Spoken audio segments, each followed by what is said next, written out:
La République démocratique du Congo, notre pays, a enregistré un déficit budgétaire élevé à 690 millions de dollars américains. C'est ce qui ressort de CREFDEL. CREFDEL qui est le Centre de recherche en finances publiques et développement local.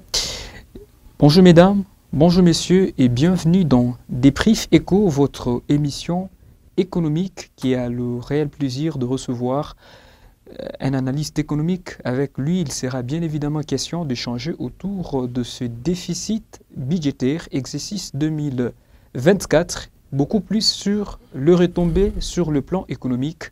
Monsieur Louis, merci d'accepter notre invitation et bonjour. Bonjour. Tout d'abord, on parle d'un déficit budgétaire élevé à 690 millions de dollars américains d'après le Centre de recherche en finances publiques et développement local, CREFDEL en sigle.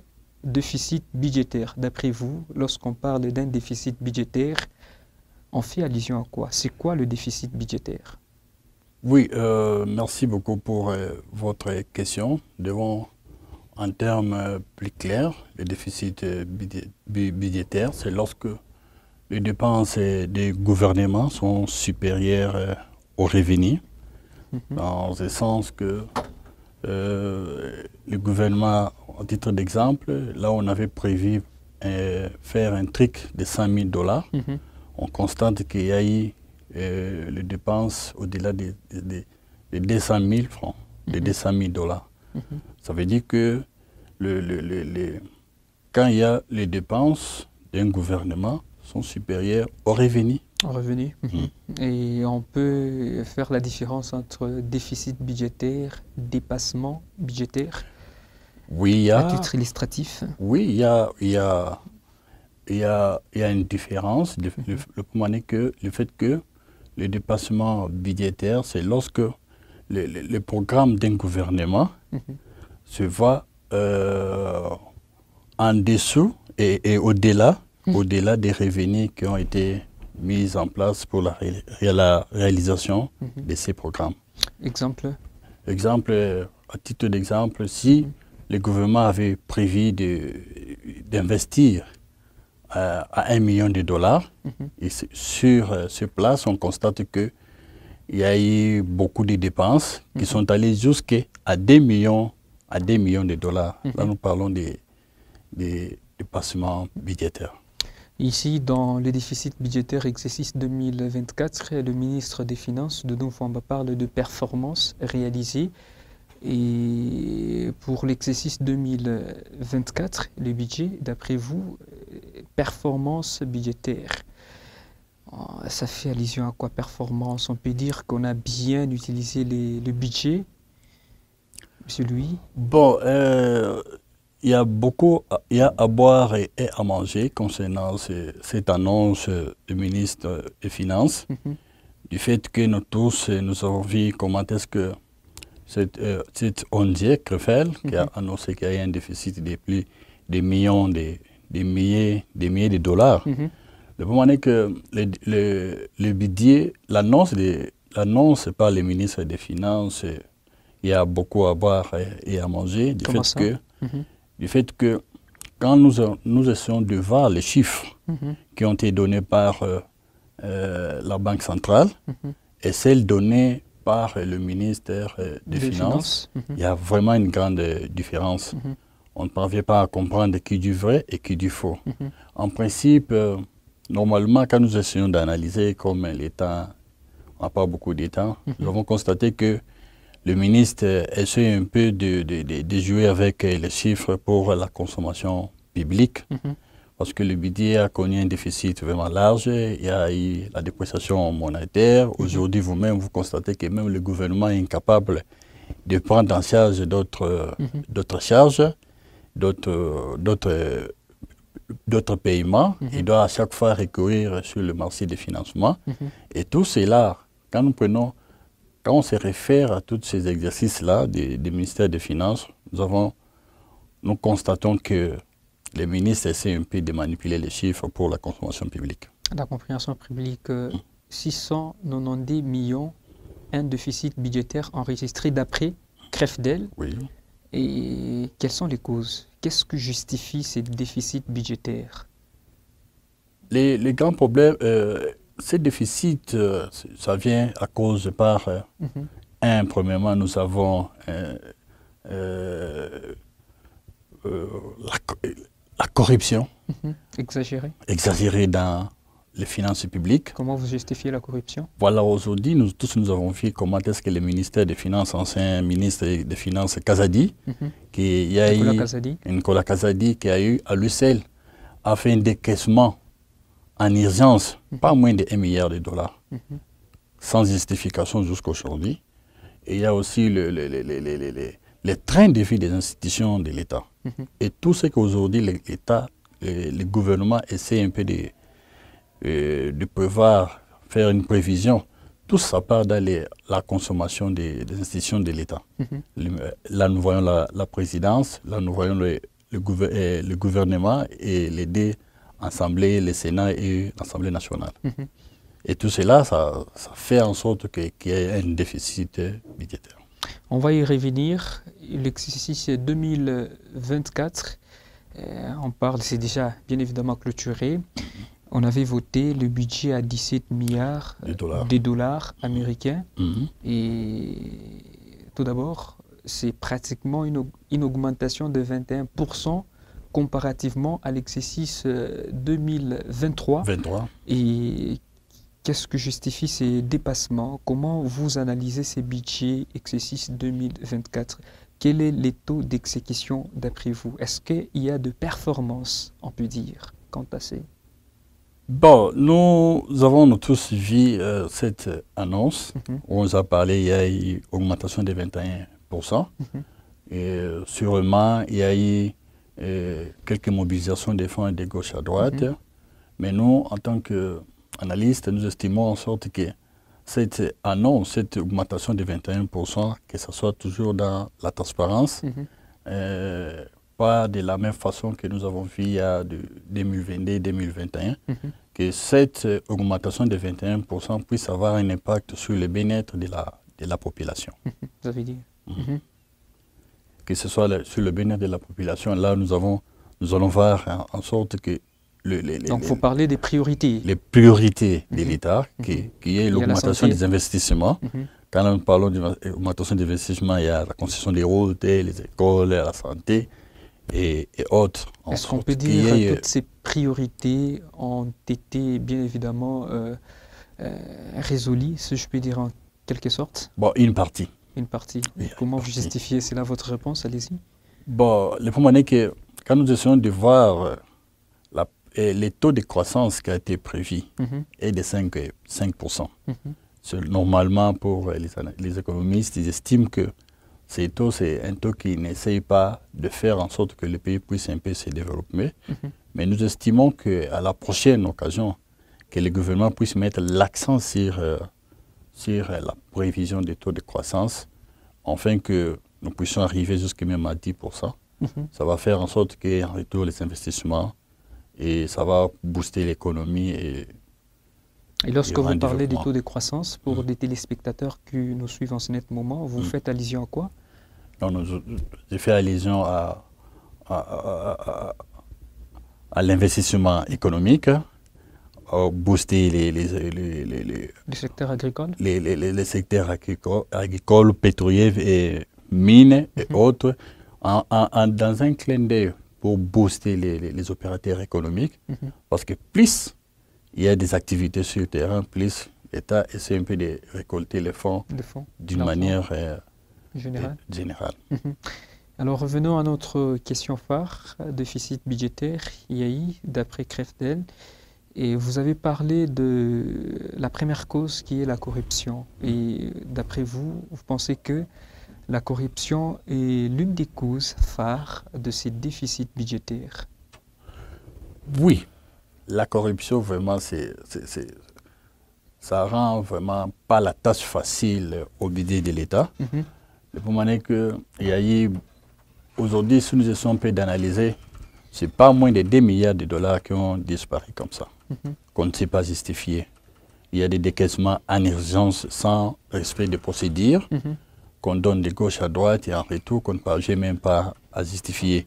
Aujourd'hui, moi et vous, nous essayons de voir à la télévision comment est-ce qu'il y a des jugements pour les détournements de 445 millions, de 200 millions là-bas, 300 millions, et au total, vous constatez que c'est beaucoup d'argent qui pouvait être investi au pays, mais qu'un groupe de gens minuscules ont mis dans leurs poches. Et d'après vous, vous êtes pour de ces enquêtes effectuées par CREFDEL? Oui, je suis d'accord avec cette analyse de la part de nos amis de CREFDEL. Ce n'est pas normal que l'argent de l'État aujourd'hui qui pouvait être investi, avec cette... aujourd'hui, le pays vit dans une situation d'insécurité totale à l'est du pays. Le gouvernement manque même de l'argent. On commence à mobiliser même dans les églises, dans nos poches, en sorte que nous puissions soutenir les militaires. Mais il y a un groupe de gens qui se sont accaparés, qui ont détourné des milliards de dollars, qui pouvaient aider même le militaire, afin que nous puissions faire face à cette attaque que nous vivons à l'est du pays. J'espère que le gouvernement doit pouvoir marteler, c'est que tout celui qui détourne l'argent de l'État puisse être déféré devant la justice. Et on a comme impression qu'au Congo, on s'attelle seulement sur, si tu es ministre, il y a une soupçon de détournement, on te fait quitter au poste et c'est fini, ça s'arrête par là. Non, mais quelqu'un a pris quand même 400 millions de dollars. C'est beaucoup d'argent. 400 millions aujourd'hui, c'est combien d'écoles? 400 millions aujourd'hui, c'est combien de routes? C'est 1 kilomètre, selon ce qu'on nous dit, c'est 1 million de dollars. Et 400 millions aujourd'hui, c'est combien d'équipements militaires aujourd'hui auxquels ça pouvait aider l'armée et faire face à l'agression. Mais tout ça, c'est dans la poche d'une personne. J'espère que si on essaie de désirer le budget dans la transparence, en respectant la procédure, en mettant l'accent sur les antivaleurs comme la corruption et autres, en bannissant cela, j'espère que nous pouvons, le budget, essayer un peu de respirer. Une faible mobilisation de recettes peut aussi être l'une des causes de ce déficit budgétaire? Bon, la mobilisation des recettes aujourd'hui, même si le ministre se tape la poitrine, comment est-ce qu'il a mobilisé les fonds de gauche à droite, mais il ne nous a pas dit que ces fonds provenaient d'où. Et pourtant, nous savons. Mais il y a quand même des sources phares. Mais on sait quand même qu'il y a deux ou trois entreprises, sinon la contribution sinon congolaises, dans les mines, ont apporté une partie, beaucoup d'argent dans l'augmentation des recettes. J'espère que aujourd'hui, on a du mal à gérer bien cet aspect des choses de la mobilisation des recettes. Comment ça? Parce que notre circuit de mobilisation a vraiment beaucoup de failles. On ne sait plus qui prend l'argent, on ne sait plus il met d'où, il fait quoi avec cet argent. Mais j'espère que si on prend des disponibilités, des initiatives à pouvoir informatiser la gestion financière de notre pays, quelqu'un paye, et on sait que quand il paye dans tel endroit, ça part dans tel endroit jusque dans la caisse de l'État. Je pense que les 16 milliards, les 15 milliards, c'est peu d'argent. Ce que nous voyons aujourd'hui. Mais il y a quelque part que Gilles Aligueté, avec son institution IGF, fait son travail.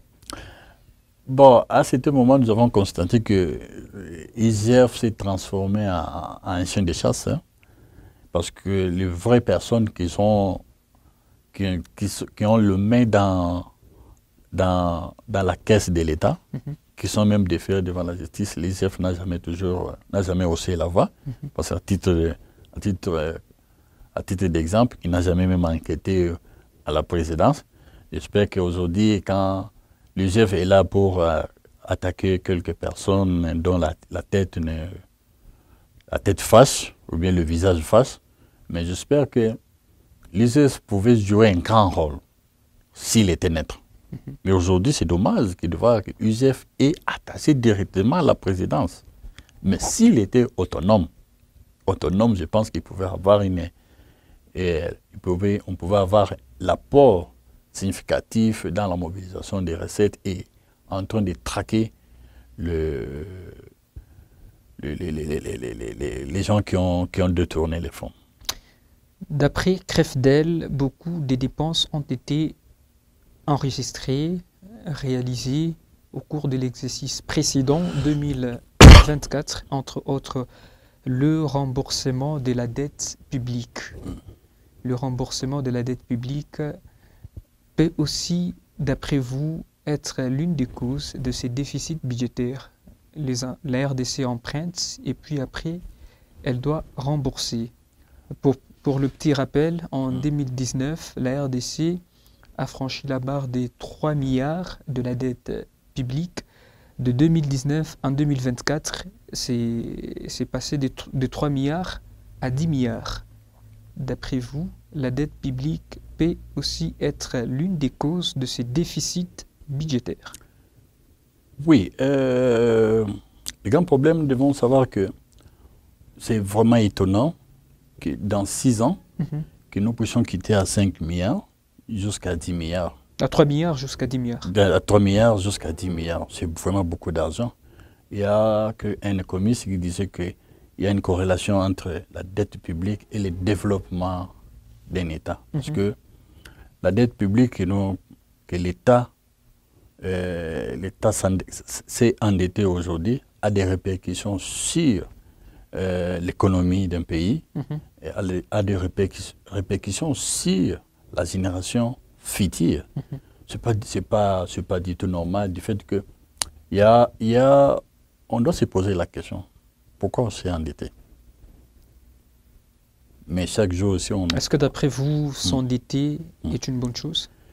S'endetter n'est pas normal. Pourquoi? Parce que quand vous vous endettez, et vous serez obligé de rembourser avec le taux d'intérêt parfois supérieur à 5 fois. Et cet argent que vous allez prendre pour rembourser avec un taux supérieur à 5%, ça pouvait aider à sorte que l'État puisse investir cela dans des projets, des priorités. Dans des projets, priorités, capital pour les pays. Mais ça va partir auprès des gens qui on a emprunté. Parfait. Il y a aussi la question liée au salaire, des fonctionnements des institutions. Comment vous justifiez? Nous, là, ça va direct dans les trains de vie des institutions de l'État. Le salaire des travailleurs, les frais de fonctionnement. Mais imaginez-vous aujourd'hui, les salaires des travailleurs. Savez-vous combien un conseiller est payé à la présidence? Ce n'est pas moins de 40 000 $. Et ils sont au nombre de combien? Et dans les budgets de 2024, les fonds pour la présidence, c'était à 500 millions. J'espère qu'aujourd'hui, si je ne me trompe pas, c'est à 900 millions. Sans oublier la primature, sans oublier les deux institutions, le Sénat et l'Assemblée nationale. J'espère que le salaire, là, ce n'est pas les citoyens lambda aujourd'hui qu'on paye 100 $, 200 $, mais ce sont la grande partie des institutions de l'État qui consomment ces salaires-là. Et voilà, aujourd'hui, ça a des répercussions sur le bas peuple.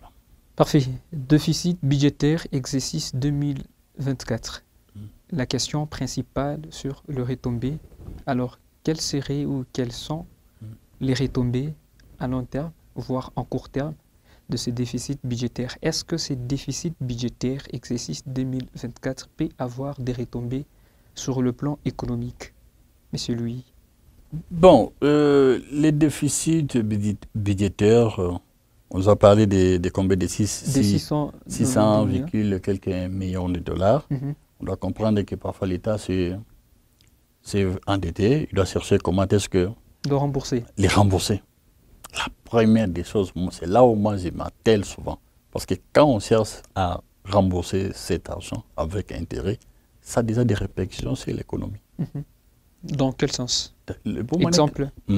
À titre d'exemple, parce qu'aujourd'hui, la RDC fait face pas beaucoup de choses. Nous n'avons pas de routes, nous n'avons pas de codes, de ceci, de cela. Quand vous prenez, vous avez emprunté aujourd'hui, on a une dette de 10 milliards de dollars. Imaginez-vous cet argent. Ça pouvait aider à des projets prioritaires au pays. Mais on sera consacré à ce que nous puissions payer cet argent. Et c'est déjà une répercussion de l'autre côté dans l'économie. Parce que si cet argent existait, si on avait cet argent, on pouvait l'investir et faire profit dès demain et faire développer le pays. En dehors de ça, il n'y a pas d'autres retombées sur le plan économique, ce déficit budgétaire? Bon, selon moi, j'estime que sur la dette, donc on peut dire la dette peut être la principale cause. La principale cause, même s'il y a d'autres qui ne sont pas, que moi j'estime pas importants. Et que faire pour remédier à ça?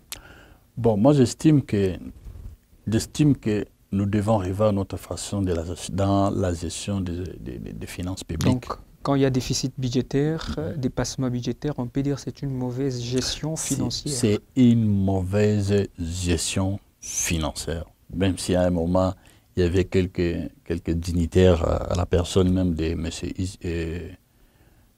l'inspecteur de l'ISERV qui essaie un peu qui essaie un peu d'embellir et que ce n'est pas une mauvaise gestion, c'est une mauvaise gestion.